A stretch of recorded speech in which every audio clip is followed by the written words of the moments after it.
राजस्थान गहलोत जी के नेतृत्व में बुलंदियां छू रहा है। अपनी आंख बंद कर लीजिए और राजस्थान के नक्शे पे कहीं भी उंगली रख दीजिए, आपको कुछ ना कुछ नया मिलेगा। कांग्रेस पार्टी की सरकार हर काम को घोषणा नहीं करती, काम को करती।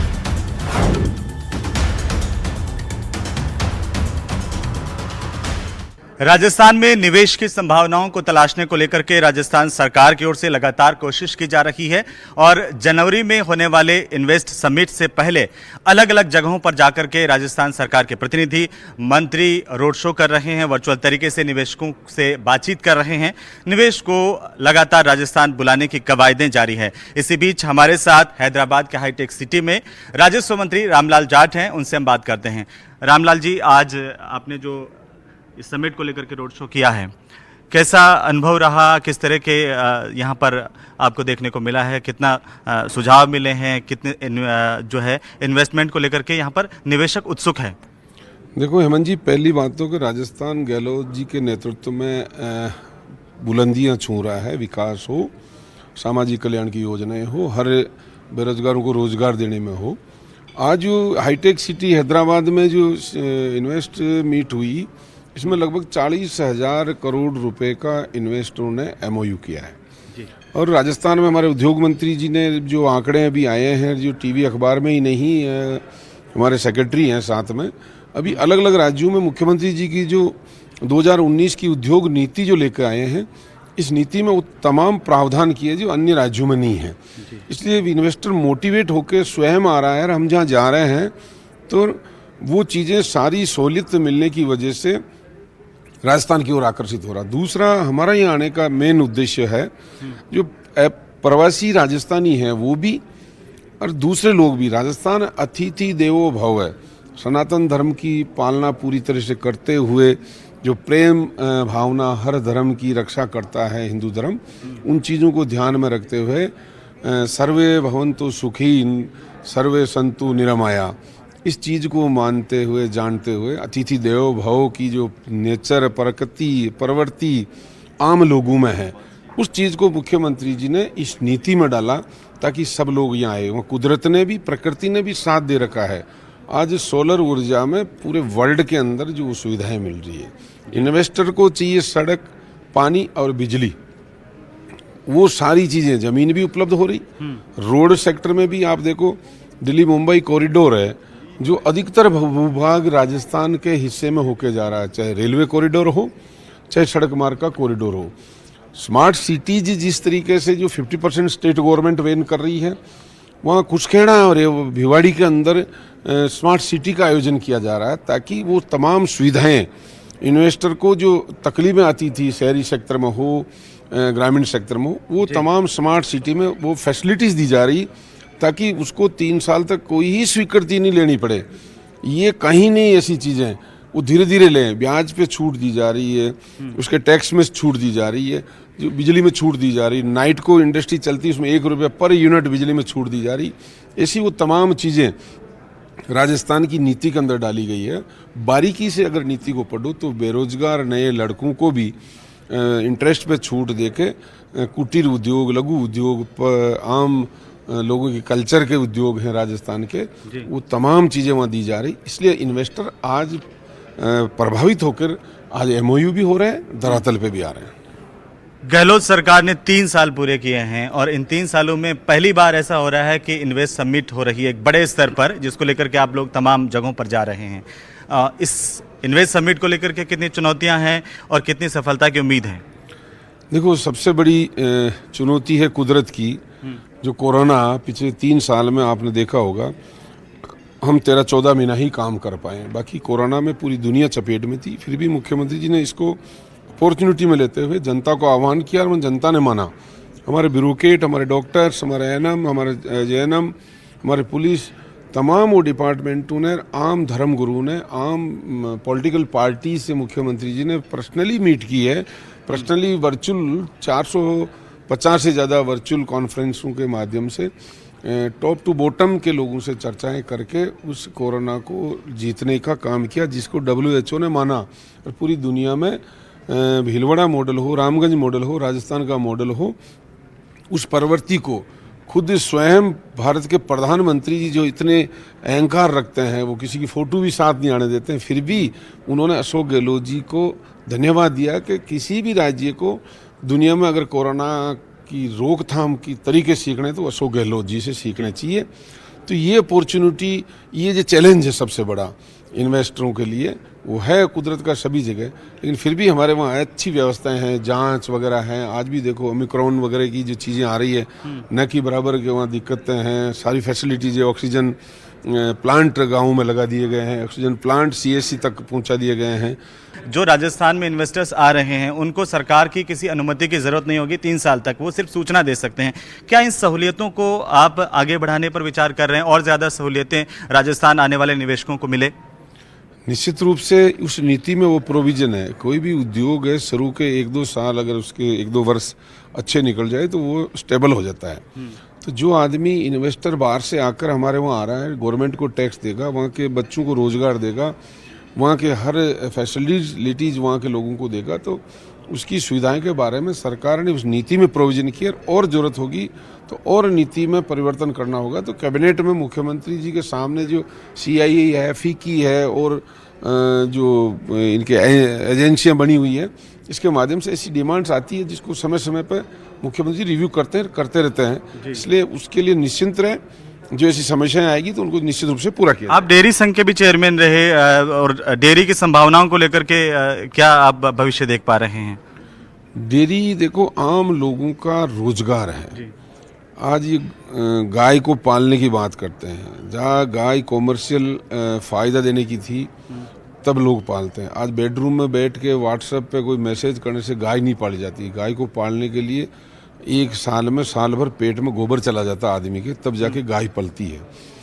तो डेयरी में जो नए नवाचार जो हो रहे दुनिया में, वो नवाचार की तरीके हम राजस्थान सरकार डाल रही। राजस्थान में तो डेयरी में 2 रुपये मुख्यमंत्री स्वावलंबन संबल योजना के दिए जा रहे हैं, अलग से अनुदान दिया जा रहा है ताकि किसान आज सड़कों पे दर की ठोकरें नहीं खाए, उसकी आर्थिक स्थिति मजबूत रहे, उपभोक्ताओं को दूध सस्ता मिले, उत्पादक को दूध महंगा खरीदें।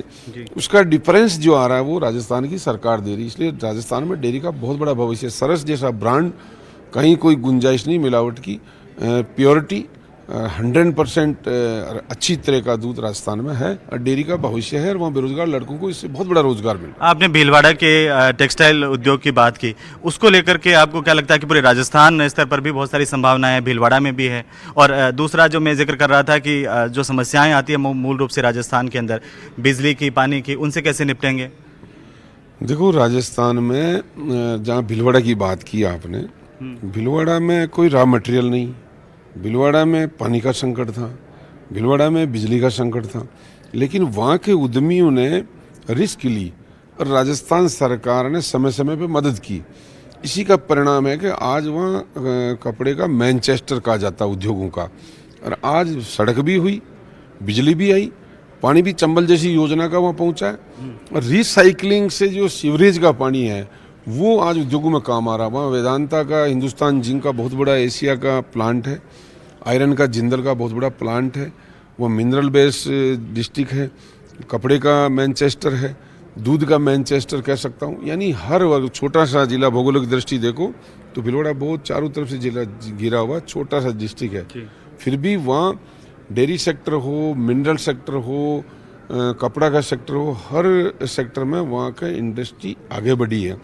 रामलाल जी, आखिरी सवाल है, चूंकि आप राजस्व विभाग के मंत्री हैं, तो इसमें राजस्व विभाग की भूमिका को आप कैसे देखते हैं? पूरा का पूरा जो इन्वेस्टर समिट है, देखो जो गवर्नमेंट लैंड होती है वो हम DLC रेट में देते हैं। इसके अलावा भी जहाँ अभी मुख्यमंत्री जी ने नई नीति में एक ही छत के नीचे वो तमाम चीज़ें दी है, तो किसी डिपार्टमेंट का वो नहीं रहता कि वो डिपार्टमेंट क्या करेगा। सारे डिपार्टमेंट एक ही छत के नीचे आ गए, तो इन्वेस्टर को एक ही खिड़की में जाना है।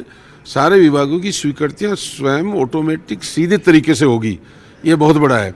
फिर भी राजस्व डिपार्टमेंट का जो और कई चीज़ें हैं उसको हम IT के माध्यम से वो चीज़ें कर रहे हैं, ताकि वो मोबाइल पे ही इन्वेस्टर हो या किसान हो, वो तमाम लोग धीरे धीरे अपनी जानकारी ज़मीन पर रख सके और अपना म्यूटेशन खुलवाना हो, ज़मीन खरीदनी हो, बेचनी हो, उन तमाम चीज़ें वहाँ सुविधाजनक उपलब्धता इस डिपार्टमेंट में की जा रही है, आगे और अच्छी तरीके से कर रहे हैं। बिल्कुल, बहुत बहुत शुक्रिया हमें समय देने के लिए। ये थे रामलाल जाट, जिनका ये सीधे तौर पर मानना है कि सरकार लगातार कोशिश कर रही है उद्योगपतियों को, निवेशकों को लुभाने को लेकर के, और राजस्थान में लगातार निवेश की संभावनाएं बढ़ती जा रही है, क्योंकि सरकार के प्रयास हमेशा हर कदम पर आगे बढ़ते हुए नजर आ रहे हैं। उम्मीद की जानी चाहिए कि आने वाले दिनों में राजस्थान में निवेश और ज्यादा बेहतर तरीके से आएगा और एक नया राजस्थान सबके सामने होगा। राजस्थान की गहलोत सरकार लगातार राज्य में इन्वेस्टमेंट के लिए प्रयास कर रही है और इसी को लेकर आज हैदराबाद में राजस्थान से कुछ मंत्री यहां पर आए हुए हैं। राजस्थान में इन्वेस्टमेंट को लेकर तलाश की जा रही है और इस वक्त हमारे साथ मंत्री सुभाष गर्ग मौजूद हैं। उनसे बात करेंगे कि इन्वेस्टमेंट में क्या कुछ रहा। सर, इन्वेस्टमेंट कैसा रहा, कितना उत्साह दिखा इन्वेस्टर्स में? देखिए, जो 24-25 जनवरी को राजस्थान में जो इन्वेस्टमेंट समिट हो रहा है, जिसमें देश और दुनिया के इन्वेस्टर्स आएंगे, उनसे पहले राजस्थान सरकार के द्वारा एक कैंपेन शुरू किया गया, इन्वेस्टमेंट समिट, इन्वेस्टर्स मीट कार्यक्रम, जिसमें देश के अंदर भी और बाहर भी, लेकिन कोरोना की वजह से बाहर का वो जो नहीं हो पाया, लेकिन देश के अंदर हमने कलकत्ता, बॉम्बे, नई दिल्ली, इधर हैदराबाद, आज 27 को चेन्नई में हमारे मंत्री और अधिकारी लोग जाएंगे।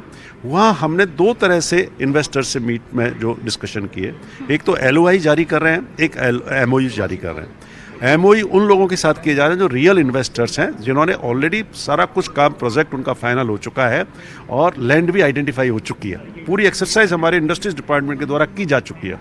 केवल उनका एग्जीक्यूशन जो लेटर है वो 24-25 जनवरी को जारी हो जाएगा। LOI है जिन्होंने इंटरेस्ट शोन किया है, उनके साथ डिस्कस कर रहे हैं हमारे ऑफिसर्स, हम भी लोग डिस्कस कर रहे हैं।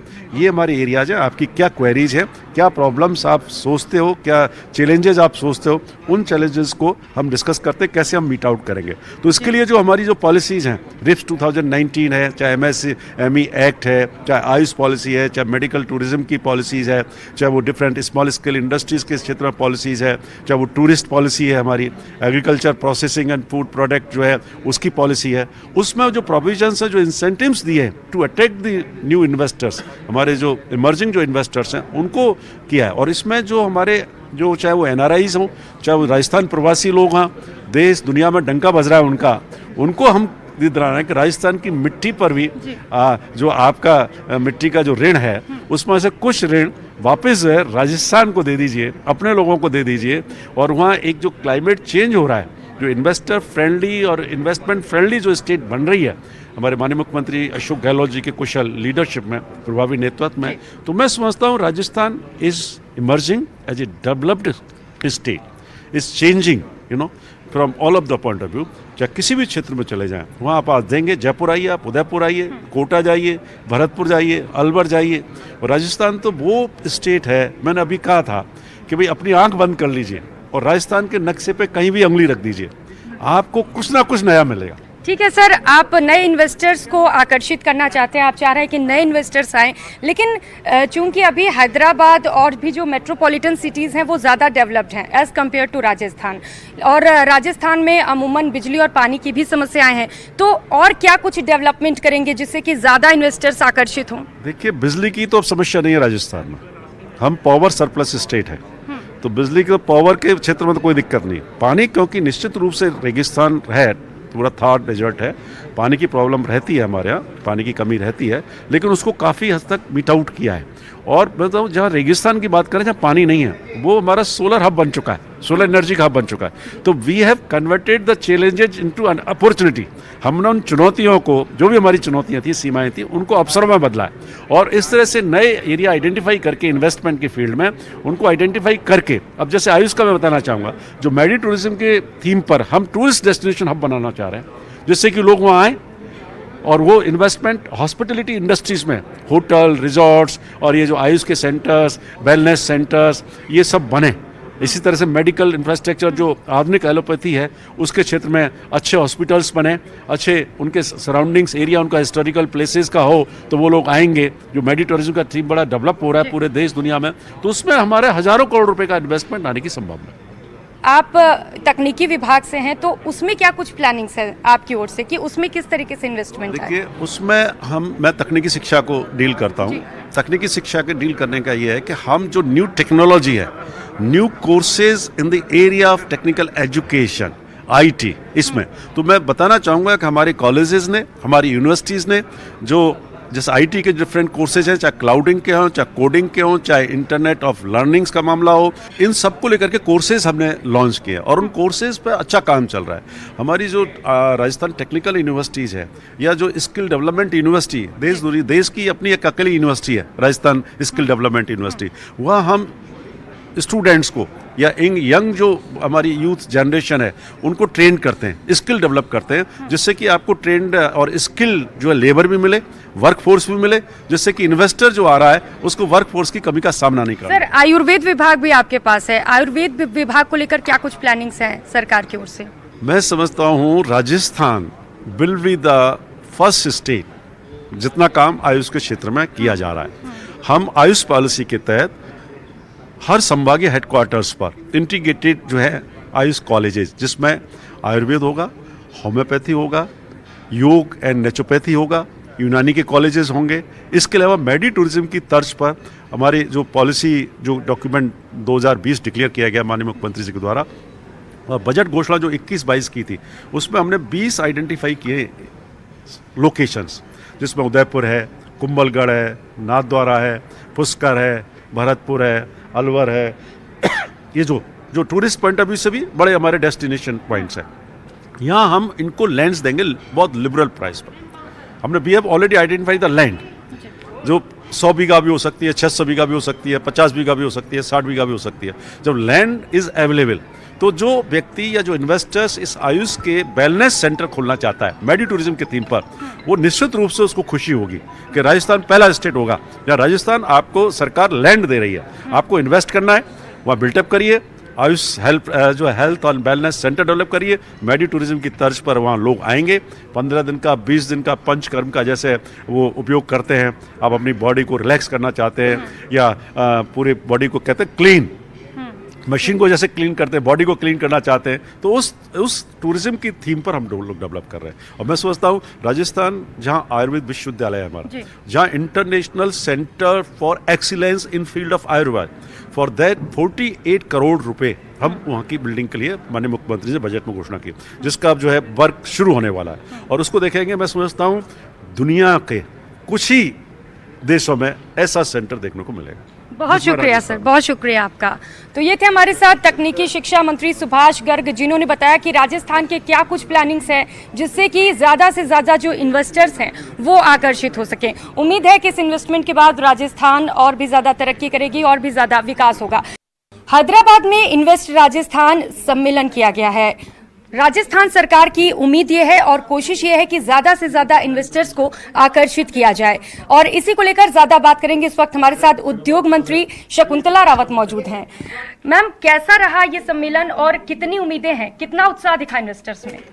इन्वेस्ट राजस्थान रोड शो आज हैदराबाद में था और बहुत ही सराहनीय रहा। बहुत सारे लोगों ने इच्छा जाहिर की है और बहुत सारे 40,000 करोड़ के लगभग के हो चुके हैं हमारे MOU साइन। राजस्थान की ओर निवेशक आकर्षित हो रहा है क्योंकि राजस्थान के मुख्यमंत्री सम्माननीय अशोक गहलोत जी की जो रीति नीति और उनका जो विजन है, जो सोच है, उन्होंने निवेशक की इच्छाओं को ध्यान में रखते हुए जो नियम बनाए हैं, जो योजना बनाई है, जो सरकार के कानून बनाए हैं, जिस तरीके से रिप्स है कि उसमें जो उद्यमी आएगा, जो निवेशक आएगा, उसे 3 वर्ष तक किसी तरीके का कोई निरीक्षण, परीक्षण या कोई जांचें नहीं होंगी, वो अपना उद्योग धंधा स्थापित कर सकता है।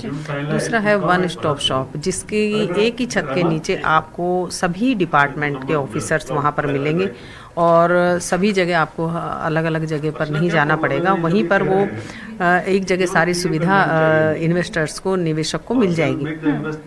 और दूसरा जो उद्योग नीति 2019 लागू की गई है, जो कि कुटीर और लघु सूक्ष्म जो उद्योग धंधे स्थापित करना चाहते हैं, युवा अपना धंधा लोन लेकर के कोई खड़ा करना चाहता है, तो उसमें सरकार की तरफ से 2019 की उद्योग नीति बनाई गई है। उसमें जैसे 25 लाख तक का कोई इन्वेस्ट करता है तो उसको 8% ब्याज अनुदान राशि सरकार की तरफ से दे होगा। जो 5 करोड़ तक का करता है तो उसको 6% अनुदान राशि सरकार की तरफ से दे होगी। जो 10 करोड़ तक का करता है तो उसको 5% राशि इस तरह से 5 करोड़ पे 6 और 10 पर 5, 25 लाख पे 8%। तो ये अनुदान राशि जो देय होगी निवेशक को, जो औद्योगिक जो भी अपना उद्योग स्थापित करेगा, तो ये बहुत बड़ा एक अचीवमेंट है, नया एक विजन है मुख्यमंत्री महोदय का। अपनी ज़मीन खरीद के कोई करना चाहता है तो उसमें स्टाम्प ड्यूटी 0। तो ये ऐसी योजना है जो कि राजस्थान में इन्वेस्टर्स को आकर्षित करती है, निवेशक को एक आकर्षण करने वाली योजना है। और इससे ज़्यादा से ज़्यादा हमारे यहाँ लगभग अगर आप देखेंगे कि 5 लाख करोड़ तक के हमारे MOU साइन हुए हैं लगभग, और 24 और 25 को जो समिट राजस्थान होने जा रहा है उसमें आप देखेंगे कि अधिकतर हमारे इनॉग्रेशन होंगे, उद्घाटन करेंगे हम, ज़मीन पे उतरेगा हमारा उद्योग। जिन्होंने ज़मीन भी खरीद ली है, अपना स्ट्रक्चर भी खड़ा कर लिया है, तो आप देखेंगे कि ज़्यादा से ज़्यादा राजस्थान की ओर आकर्षित हो रहा है। इसलिए हो रहा है कि वहाँ मानव संसाधन हो, चाहे पानी हो, सड़क हो, बिजली हो, ऐसी सुविधाएं आसानी से अवेलेबल हो जाती हैं। और दूसरा, राजस्थान एक सौंदर्यीकरण, प्राकृतिक सौंदर्यीकरण के लिए भी प्रसिद्ध है, पर्यटक स्थल भी हैं, भौगोलिक दृष्टि से भी है, तो और शुद्ध वातावरण है राजस्थान का, तो इसलिए भी निवेशक राजस्थान की ओर आकर्षित हो रहा है। शकुंतला जी, आपने बताया कि राजस्थान सरकार की नीति है कि ज़्यादा से ज़्यादा इन्वेस्टर्स आकर्षित हों, और इसको लेकर इससे पहले कोलकाता और अहमदाबाद में भी इस तरीके के समिट हो चुके हैं। लेकिन आगे कहाँ पर ये सब समिट आप ऑर्गेनाइज करने वाले हैं, और क्या लगता है कितना सक्सेसफुल होगा ये आप देखेंगे कि ये 24 और 25 जनवरी को 2022 को आप देखेंगे कि ये हमारा सक्सेसफुल होने जा रहा है सारी चीज़ें। हम ऐसा नहीं कर रहे कि खाली MOU साइन कर रहे हैं। जिन्होंने ज़मीनें ले ली हैं, अपना पूरा स्ट्रक्चर खड़ा कर लिया है, तो वो उद्घाटन करके चालू होंगे, ये ज़मीन पे होंगे। जैसे रिफाइनरी का हो, चाहे कोई भी हो, तो उसमें हमारे हज़ारों लोगों को रोज़गार भी मिलेगा, राजस्थान के युवा